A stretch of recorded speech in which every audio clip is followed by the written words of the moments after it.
북미 간 오가는 말들의 수위가 매우 높습니다. 무력 사용도 불사하겠다라는 트럼프 대통령의 말, 그리고 상응하는 조치를 취하겠다는 북한. 한반도는 지금 어디로 가고 있는 것일까요? 전문가를 모시고 지금 한반도 정세, 북미 관계 해법에 대해서 얘기를 들어보겠습니다. 통일연구원 조한범 박사 연결되어 있습니다. 박사님 안녕하세요. 예, 안녕하세요. 예. 요즘 굉장히 바쁘시죠? 예, 그러네요. 좀 바쁘네요. 예. 그럴 것 같아요. 지금 이 상황이 지금 너무 긴박하게 돌아가가지고. 예정됐다고 봐야죠. 예정됐다고 봐야 되나요? 상황이고, 이제 올게 오는 상황이라고 보는 거고요. 예. 그러니까 전혀 예상치 못했던 상황은 아닙니다. 아닌 거고. 예. 역시 우려했던 대로 우리 기대를 저버리지 않고 트럼프 대통령은 손바닥 하나로 지금 입장을 바꿀 수 있는 사람이라는 게 이제 확인이 되고 있는 거죠. 아니, 계속 평화협상 얘기하다가 갑자기 지금 무력 사용을 언급을 했어요. 그분의 특징은요. 예. 자기의 이해관계에 부합이 된다고 그러면 이전에 했던 행동이 뭐든 간에 얼마든지 그것이 동맹이든 적이든 예. 손바닥 뒤집듯이 변화할 수 있는 사람이라는 게 사실은 이미 모든 국민들이나 아마 전 세계인들이 알고 있을 거예요. 그 점에 대해서는. 아니, 그러니까 저희가 궁금한 거는 지금 상황에서 강경하게 군사적 압박을 하는 게 본인한테 도움이 된다라는 건가요? 트럼프 본인한테? 그러니까 트럼프 대통령은 일단은 본인이 협상가라고 자처를 하지만 가만히 보면은 자기가 약한 상태에서 사실은 정말로 훌륭한 협상가는 불리한 상황에서 협상의 결과를 도출해내는 거거든요. 근데 트럼프 대통령의 특징은 사실은 좀 협상이 폭력적이에요. 그러니까 자신이 우위에 서 있는 상황에서 상대방이 취약한 점을 골라서 공격을 하는 스타일이거든요.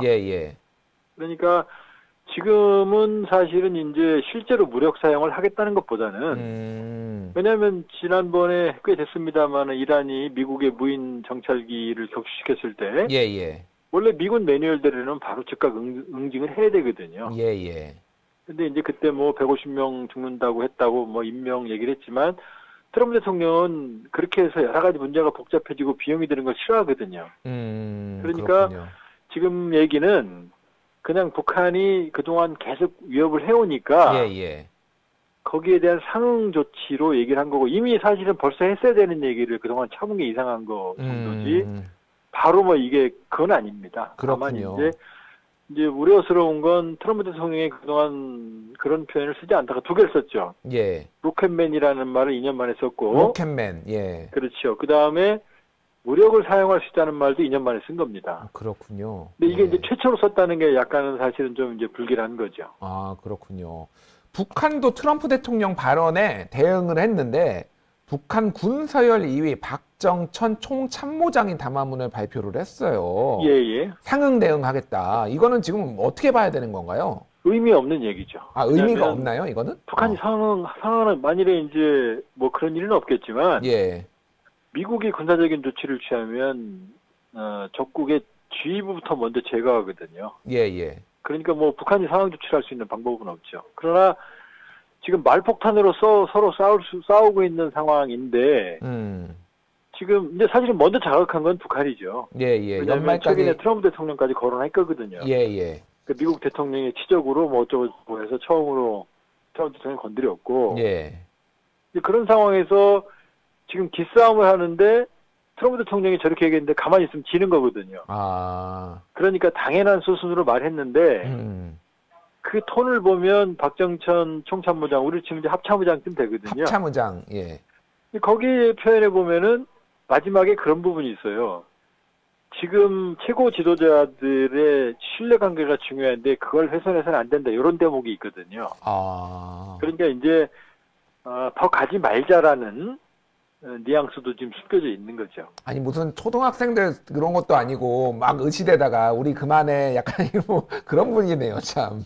그게 이제 사실은 좀 걱정인 게 김정은 체제가 그러니까 잘한 점도 많아요. 파격적으로 변하고 경제 중시하고 협상에 나오고 옛날에 볼 수 없었던 변화된 모습도 있지만 그러니까 북한 천동설, 그러니까 자기들이 세계의 중심이고 자기들이 말하면 다 통하고 자기들이 위협을 하면 그것이 모두 다 관철되고 하는 이제 그런 과거에 사실은 별로 좋지 않은 관습도 지금 그대로 남아 있어요. 북한 천동설, 야, 굉장히 그렇죠. 신선한 표현이네요. 예. 예. 아, 그건 정말로 중요한 건데 예, 예. 아직 변화된 세상에 그 적응을 못한 것 중에 하나가 어, 바로 이제 북한 천동설에 지금 사로잡혀 있는 거죠. 그렇군요. 자, 북한은 지금 새로운 길, 올해 연말까지 협상이 안 되면 새로운 길을 가겠다, 담대한 길을 가겠다 계속 얘기를 하는데 이게 어떤 의미인가요? 지금 비핵화 협상 상대를 미국이 아닌 중국이나 러시아로 바꾸겠다 뭐 이런 건가요? 아니요, 그건 아니고요. 예, 예. 지금 이제 북한이 그동안 이제 자기들이 원하는 대로 되지 않으니까 예. 새로운 길 카드를 꺼내서 이제 많은 전문가들은 그게 다시 도발, 그러니까 ICBM 발사 핵실험. 예, 예. 왜냐하면 이미 뭐 박정천 참모총장도 그랬지만은 자기들이 한 조치를 뒤집을 수 있다 이런 뉘앙스를 계속해서 내보내고 있거든요. 그러니까 우리는 그러면 ICBM 발사 핵실험 다시 하는 거 아니야? 이렇게 이제 많은 전문가들이 해석을 하고 있는데. 예, 예. 근데 한번 생각해 보세요. ICBM 발사 핵실험은 전에 했던 거잖아요. 했던 거죠. 그러면 정확히 말하면 그건 새로운 게 아니라 옛길인 거죠. 아. 근데 옛길로 가면 답은 뻔하죠. 예. 트럼프 대통령이 양보할 가능성은 전혀 없고. 그렇죠. 그러면 대북 제재가 더 심해지고. 예. 그리고 이제 그렇게 되면은 대북 제재뿐만이 아니라 군사적인 압박까지도 가게 되거든요. 예, 예. 그러니까 그럴 가능성은 사실은 제가 보기엔 높지 않고요. 왜냐하면은 바보가 아닌 이상 그렇게 뻔한 미국의 압박과 제재가 예상되는 그런 도발을 하기는 어려울 거 아닙니까? 예, 예. 그러니까 저라면 그렇게 안 하죠. 뭐냐면 오히려 미국을 피곤하게 하는 방법은 이제 자력갱생은 나와 있죠. 이제 견뎌야 되니까. 예, 예.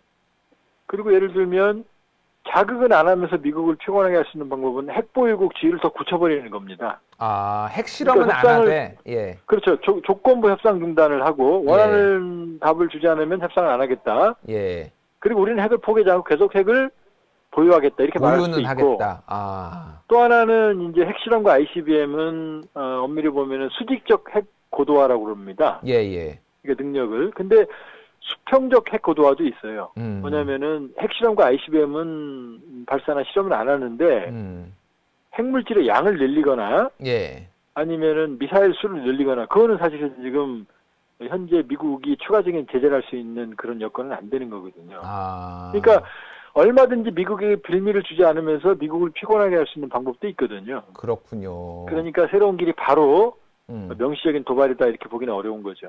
그러면 그 새로운 길을 가려면 버텨야 되는데 지금 중국이나 러시아하고의 뭐 경제적으로 뭐 숨통이 트일 만한 뭐 여건이 되어 있는 건가요? 아니면 완전히 진짜 고난의 그러니까 행군을 지금 김정은 위원장이 계속 떠드는 게 예, 예. 자력갱생입니다. 그러니까 지금 삼지연 간 것도 원산 갈마 간 것도 양도건설 간 것도 예. 자기가 이 어려운 상황에서 얼마나 치적을 만들어냈다라고 보여주는 거예요. 예. 그러니까 이거는 사실은 하노이 회담 결렬 이후에 4월에 시정연설에서 이미 나와 있어요. 하나는 자력갱생, 예, 예. 하나는 자의적 국방력 강화. 지금 뭐 계속 발사체 쏘는 게 그거거든요. 예, 예. 그리고 또 하나는 국제연대입니다. 그러니까 여러 가지 우리는 별로 중요하게 생각 안 하지만 북한 나름대로 외교적으로 북한적인 어떤 외교 활동을 많이 적극적으로 하고 있거든요. 그러니까 엄밀히 보면 하노이 이후에 북한은 이미 새로운 길에 접어들었다 이렇게 볼 수 있고요. 예, 예. 그러니까 물론 이제 계속해서 고강도 도발, ICBM 핵실험의 카드는 만지작거리겠지만 그러나 그렇게 단순한 카드를 쓰면 미국의 반응은 뻔하거든요. 더 어려운 상황으로 가거든요. 예, 예. 그러니까 아주 간단하게 말씀드리면은 버티기. 그러면서도 그래도 버티기만 하면 안 되죠. 미국을 어렵게 해야 되니까. 예. 그러니까 미국을 자극하지는 않으면서 신경은 계속 쓰이게 하는 게 바로 이제 핵 능력을 도발적이지 않은 상황에서 강화해서 핵보유지로 가는 거거든요. 그러니까 그런 쪽이 사실은 실현 가능한 거지. 단순하게 패가 보이는 수를 쓰는 건 쉽지는 않죠. 자, 그러면은 지금 북한은 어쨌든 올해 연말까지 협상 시한을 정해놓은 상태고, 그러면 뭐 연말이나 아니면 연초까지 해가지고 북미가 다시 만나서 뭔가 협상을 재개할 가능성이 있는 건가요? 아니면은 좀 힘든 건가요? 그러니까 제일 원하는 건 그거죠. 김정은 위원장이 제일 원하는 건 어떠한 형태로든 결과가 나오는 거죠. 예. 왜냐하면 지금 가장 초조한 건 김정은 위원장이니까요. 그런데 지금 문제는 스톡홀름에서 양측이 이미 원하는 조건들을 진지하게 주고받았습니다. 그러니까 스톡홀름은 실패한 회담이 아니고 예. 사실 가장 진지한 대화가 오간 대화 그 협상이라고 볼 수 있거든요. 거의 10시간 동안 얘기를 했죠, 그때. 8시간 반이거든요. 8시간 끝나고 반. 나서 김병길이 뭐 역겨운 대화 그랬는데 제정신입니까? 역겨운데 8시간만 동안 대화합니까? 예, 역겨우면 예. 바로 30분 만에 끝나지. 아. 그러니까 지금 서로 주고받을 거에 대한 안은 지금 전달이 됐어요. 예, 예. 근데 이제 여기서 양보를 서로 못 하는 거죠. 아. 그러니까 영변만 고집하는 북한과 영변에서 더 받아야 되는 트럼프 대통령 입장이 충돌하고 있다 이렇게 볼 수 있고요. 그렇기 때문에 그런 여러 가지 실무적인 문제는 있지만 트럼프 대통령과 김정은 위원장의 정치적 이해관계를 본다 그러면 예. 만나는 게 더 낫죠. 안 만나는 것보다. 양측 다 결과가 필요하니까. 대선에 직면한 트럼프, 그다음에 아무런 성과가 없는 김정은 이렇게 본다 그러면 사실은 만나서 자그마한 성과라도 도출하는 게 양측한테 가장 좋죠. 그런데 이제 예. 만나서 성과를 못 내면은 그거는 이제 뭐 진짜 더 이상 이제 진전되기가 어려운 거잖아요. 한번 그 카드를 아니죠. 썼잖아요. 거꾸로 보면요. 거꾸로 보면 양측 다 성과가 너무 없기 때문에 판을 깨는 것보다는 예. 성과가 없더라도 다시 한번 만나서 신뢰관계를 확인하고 그러면 대화를 계속하자. 이게 더 정치적 부담은 덜하죠. 엄밀히 보면. 그러니까 지금은 양측 다 판을 깨기는 어려운 상황이고 예. 그런 상황에서 트럼프 대통령이 북한의 자극에도 지금 참아왔는데 근데 김정은 위원장만 연말이 시급한 게 아니라 트럼프 대통령도 북한의 자극이 심해지니까 예. 이번에 고강도의 대응을 내는 거죠. 그러면 옛날로 돌아갈 수 있다라는 고강도의 경고라고 봐야죠. 그렇군요. 자, 미국은 최근 정찰기를 띄우고 계속 연일 이제 정찰을 하고 있는데 이거는 지금 북한을 위협하고 있다라고 봐야 되는 건가요? 아니면 그냥 협상 테이블에 나오라는 건가요? 어떻게 봐야 되나요, 이거는? 여러 가지입니다. 뭐냐면 지금 미국이 띄우고 있는 정찰 자산들은 실질적으로 북한의 동향을 파악하기 위한 것들이고요. 예, 예. 왜냐하면 모두 이게 대지상 감시 내지는 미사일 발사를 감시할 수 있는 시스템이거든요. 그러니까 뭐 전혀 의미 없는 위협 비행은 아니고요. 예. 다만 이제 그런 것들을 일부러 노출을 하고 있어요. 일부러 노출을. 그러니까, 예. 자mek 모드가 아니고 예. 북한도 알 수 있고 민간도 알 수 있는 형태의 비행 모드를 유지함으로써 예. 실질적인 감시 기능도 강화하지만 그렇지만 북한에게 경고를 하는 거죠. 그러나 이게 공격 무기들은 아니거든요. 정찰 자산이기 때문에. 아, 공격 무기는 아니군요. 아, 그럼요. 그러니까 공격 무기라 그러면 이제 북한이 제일 무서워하는 게 B-1B하고 B-52거든요. 예. 근데 이런 전략 자산들은 아직 전개를 안 하고 있습니다. 그렇군요. 이때는 북한한테 경고를 지금 하면서도 실질적으로 정찰에도 하는 이중 효과를 지금 노리고 있다. 이렇게 말씀하시는 거죠. 그렇게 봐야죠. 그러니까 북한의 무력 시위에 대한 대응이라고 봐야죠.